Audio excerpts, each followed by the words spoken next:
Hello എല്ലാവർക്കും welcome to from K C world YouTube channel. അപ്പോൾ നമ്മൾ ഇന്ന് തയ്യാറാക്കാനായിട്ട് പോകുന്നത് ടെൻഡർ കോക്കനട്ട് ഐസ്ക്രീമാണ്. കൂടുതൽ പറഞ്ഞ് നിങ്ങളൊന്നും ബോറടിപ്പിക്കുന്നില്ല. നമുക്ക് നേരെ വീഡിയോയിലോട്ട് പോകാം. വീഡിയോയിലോട്ട് പോകുന്നതിന് മുന്നായിട്ട് ചാനൽ നിങ്ങൾ ആദ്യമായിട്ട് കാണുന്നവരാണെങ്കിൽ സബ്സ്ക്രൈബ് ചെയ്തേക്കുക. സബ്സ്ക്രൈബ് ചെയ്യുമ്പോൾ തൊട്ടടുത്ത് വരുന്ന ബെൽ ബട്ടൺ ഒന്ന് ക്ലിക്ക് ചെയ്ത് ഓൾ എന്ന ഓപ്ഷൻ തന്നെ സെലക്ട് ചെയ്യണം കേട്ടോ. എങ്കിൽ മാത്രമേ ഞങ്ങൾ വീഡിയോസ് അപ്ലോഡ് ചെയ്യുമ്പോൾ തന്നെ നിങ്ങൾക്ക് നോട്ടിഫിക്കേഷൻ ലഭിക്കത്തുള്ളൂ. അതുപോലെ വീഡിയോസ് ഇഷ്ടമായി ലൈക്ക് ചെയ്യുക, ഫ്രണ്ട്സിനൊക്കെ ഒന്ന് ഷെയർ ചെയ്ത് കൊടുക്കുക. അപ്പോൾ എങ്ങനെയാണ് ടെൻഡർ കോക്കനട്ട് ഐസ്ക്രീം തയ്യാറാക്കുന്നത് നോക്കാം. അതിന് വേണ്ടിയിട്ട് നമുക്ക് നേരെ വീഡിയോയിലോട്ട് പോകാം. അപ്പോൾ ഐസ്ക്രീമിന് വേണ്ടിയിട്ട് നമ്മളിവിടെ എടുത്തിട്ടുള്ളത് ഒരു കരിക്കാണ്. ആ ഒരു കരിക്കിൻ്റെ വെള്ളം നമ്മൾ പൊട്ടിച്ചൊരു കപ്പിലേക്ക് ഒഴിച്ചു കൊടുക്കുന്നുണ്ട്.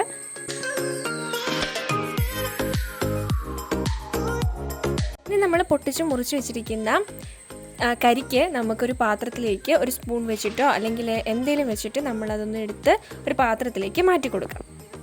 കരിക്കെല്ലാം നമ്മളൊരു പാത്രത്തിലേക്ക് മാറ്റി എടുത്ത് വെച്ചിട്ടുണ്ട്. ഇനി അതിന് നമ്മൾ അരച്ചെടുക്കാൻ വേണ്ടിയിട്ട് പോകുകയാണ്. അപ്പോൾ അതിന് വേണ്ടിയിട്ട് ഒരു മിക്സിയുടെ ജാറിലേക്ക് നമ്മൾ എടുത്ത് വെച്ചിരിക്കുന്നത് ചെറിയതായിട്ട് കട്ട് ചെയ്തൊരു മിക്സിയുടെ ജാറിൽ ഇട്ട് കൊടുത്തിട്ടുണ്ട്. നമ്മൾ എടുത്ത് വെച്ചിട്ടുള്ള കരിക്കിൽ നിന്ന് 2 കഷ്ണം നമ്മൾ കരിക്ക് മാറ്റി വെച്ചിട്ടുണ്ട്. കാരണം അത് ചെറിയ പീസായിട്ട് കട്ട് ചെയ്തിട്ട് നമ്മൾ ഐസ്ക്രീമിനകത്ത് ഇട്ട് കൊടുക്കാൻ വേണ്ടിയിട്ടാണ്. അത് കടിക്കാൻ കിട്ടും. ഐസ്ക്രീം കഴിക്കുന്ന സമയത്ത് കടിക്കാൻ കിട്ടുന്നതിന് വേണ്ടിയിട്ടാണ്. അത് വേണമെങ്കിൽ നിങ്ങൾ എടുത്താൽ മതി, അത് ഓപ്ഷനിലാണ് കേട്ടോ. അപ്പം അത് നമ്മൾ ചെറുതായിട്ട് കട്ട് ചെയ്ത് മാറ്റി വെച്ചിട്ടുണ്ട്. ഇനി നമ്മൾ മിക്സിയുടെ ജാറിൽ ഇട്ട് കൊടുത്തതിനകത്ത് നമ്മൾ എടുത്ത് വെച്ചിരിക്കുന്ന തേങ്ങാ വെള്ളവും കൂടെ ഒഴിച്ച് നമുക്ക് നന്നായിട്ടൊന്ന് അടിച്ചെടുത്തിട്ട് വരാം. ഇനി ഈ അരച്ചെടുത്തിട്ട് വന്നിട്ടുള്ളതിനകത്തേക്ക് നമ്മൾ 4 ടേബിൾ സ്പൂൺ പഞ്ചസാരയാണ് ഇട്ട് കൊടുക്കുന്നത്. ഇത് നമ്മൾ ഇപ്പം കുറച്ച് മാത്രമേ മധുരം ചേർക്കുന്നുള്ളൂ. കാരണം നമ്മളിത് പിന്നീട് നമ്മൾ മിൽക്ക് മെയ്ഡിനകത്ത് ചേർക്കുന്നുണ്ട്. അതുകൊണ്ട് ഇത്ര മാത്രം പഞ്ചസാര ചേർത്ത് നന്നായിട്ടൊന്ന് അരച്ചെടുക്കാം. ഇനി നമ്മളൊരു ബൗളിലേക്ക് 1 കപ്പ് വിപ്പിംഗ് ക്രീം, ഫിയോണയുടെ വിപ്പിംഗ് ക്രീമാണ് ഞങ്ങൾ എടുത്തിട്ടുള്ളത്. ഏത് വിപ്പിംഗ് ക്രീം വേണമെങ്കിലും നിങ്ങൾക്ക് എടുക്കാം. ഞങ്ങളിവിടെ എടുത്തിട്ടുള്ളത് ഫിയോണ വിപ്പിംഗ് ക്രീമാണ്. വിപ്പിംഗ് ക്രീമിനകത്ത് തന്നെ ചെറിയൊരു മധുരം ഉണ്ടായതുകൊണ്ട് തന്നെ നമ്മൾ അഡീഷണലായിട്ട് മിൽക്ക് മെയ്ഡും പഞ്ചസാരയൊക്കെ ആവശ്യത്തിന് മാത്രമേ ചേർത്തിട്ടുള്ളൂ. നമ്മുടെ മധുരത്തിനനുസരിച്ചാണ് എടുത്തിട്ടുള്ളത്. ഇപ്പം ഞങ്ങൾ എടുത്തിട്ടുള്ള കണക്ക് പറയുകയാണെങ്കിൽ 200 ഗ്രാം മിൽക്ക് മെയ്ഡാണ് ഇതിലേക്ക് ഞങ്ങൾ ചേർത്ത് കൊടുത്തിട്ടുള്ളത്. ഇനി നമ്മൾ 1 കപ്പ് വിപ്പിംഗ് ക്രീം നമ്മൾ ചെറുതായിട്ടൊന്ന് ബീറ്റ് ചെയ്ത് വെച്ചിട്ടുണ്ട്. അതിലേക്ക് നമ്മൾ എടുത്ത് വെച്ചിട്ടുള്ള കണ്ടൻസ്ഡ് മിൽക്കാണ് ഒഴിച്ച് കൊടുത്തിട്ടുള്ളത്. ഇനി നമുക്ക് നന്നായിട്ടൊന്ന് ബീറ്റ് ചെയ്തെടുക്കാം. ഇനി നമ്മൾ ഇതിനകത്ത് ചേർത്ത് കൊടുക്കുന്നത് നമ്മൾ അടിച്ചെടുത്തിട്ടുള്ള ഈ ഒരു കോക്കനട്ട് നമ്മൾ അരച്ചെടുത്തില്ലേ, ആ ഒരു പൾപ്പാണ്. അത് ഇതിലേക്ക് ചേർത്ത് കൊടുത്തിട്ട് നന്നായിട്ടൊന്ന് മിക്സ് ചെയ്ത് ബീറ്റ് ചെയ്തെടുക്കാം. ഇനി നമ്മൾ ഇതെല്ലാം കൂടെ നന്നായിട്ട് ബീറ്റ് ചെയ്ത് വെച്ചിട്ടുണ്ട്. നമ്മളിത് ഒഴിച്ച് വയ്ക്കുന്നത് നമ്മുടെ മിൽക്കി മിസ്റ്റിൻ്റെ പാത്രത്തിലാണ് നമ്മളിത് ഒഴിച്ച് സെർവ് ചെയ്യുന്നത് കേട്ടോ. ഇനി നമ്മൾ ഈ അടിച്ച് മാറ്റി വെച്ചിരിക്കുന്നതിനകത്തേക്ക് നമ്മൾ ചെറിയ പീസസ് ആക്കി കട്ട് ചെയ്ത് വെച്ചിരിക്കുന്ന കരിക്കില്ലേ, അത് നമ്മൾ അതിനകത്തേക്ക് ചേർത്ത് കൊടുത്തിട്ട് നന്നായിട്ടൊന്ന് മിക്സ് ചെയ്തെടുക്കുകയാണ്. ഇത് ഐസ്ക്രീം നമ്മൾ കഴിക്കുന്ന സമയത്ത് കടിക്കാൻ കിട്ടും. അത് നല്ലൊരു ടേസ്റ്റാണ്. അപ്പോൾ അതിന് വേണ്ടിയിട്ടാണ് നമ്മൾ അങ്ങനെ ചെയ്യുന്നത്. ഇനി ഇതെല്ലാം നമ്മൾ നമ്മുടെ മിൽക്ക് മിസ്റ്റിൻ്റെ ആ ഒരു പാത്രത്തിലേക്ക് നമ്മൾ ഒഴിച്ച് മാറ്റി വയ്ക്കുകയാണ്. ഓവർനൈറ്റാണ് നമ്മളിത് വെക്കുന്നത് കേട്ടോ. പിറ്റേ ദിവസം നമുക്കിത് എടുത്ത് നോക്കുമ്പോൾ നല്ല സെറ്റായിട്ട് നല്ല അടിപൊളി ഐസ്ക്രീം ആയിട്ടിരിക്കും. അപ്പോൾ പിറ്റേ ദിവസം രാവിലെ നമ്മൾ ഐസ്ക്രീം എടുത്ത് നോക്കാൻ വേണ്ടിയിട്ട് പോകുവാണേ.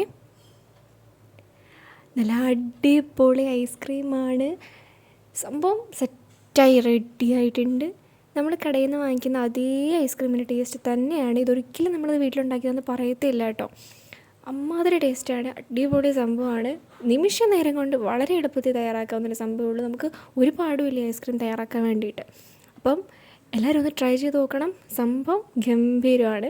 അതുമാത്രമല്ല, നമ്മുടെ ഇതിനകത്ത് നമ്മൾ കടിക്കാൻ വേണ്ടിയിട്ട് കരിക്കിൻ്റെ പീസസ് ഇട്ടിട്ടുണ്ടായിരുന്നല്ലോ, അത് ഈ ഐസ്ക്രീം കഴിക്കുന്ന സമയത്ത് നമുക്ക് കടിക്കാൻ കിട്ടുന്നത് വേറെ ലെവലാണ് കേട്ടോ. ആ ഒരു ടേസ്റ്റ് പറഞ്ഞറിയിക്കാൻ പറ്റാത്തതാണ്.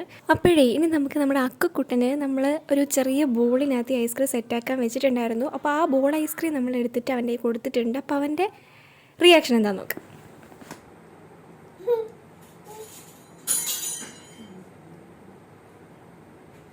കഴിച്ചേ പൊന്നു, കഴിച്ചേ.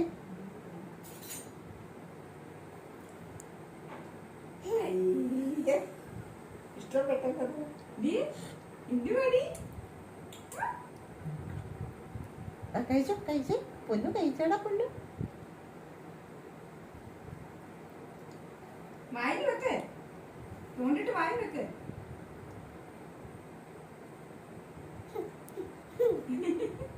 കൊള്ളാമോ?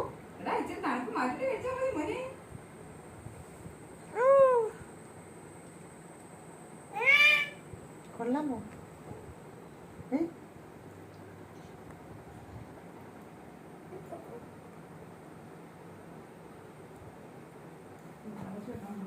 അക്കുന് നന്നായിട്ട് ഇഷ്ടപ്പെട്ടു കേട്ടോ. സംഭവം അവനാണെങ്കിൽ നമുക്ക് തിരിച്ച് തരുന്നുമില്ലായിരുന്നു. അവൻ ഫുള്ള് അവനങ്ങ് ഇഷ്ടപ്പെട്ട് അവൻ കഴിച്ചായിരുന്നു.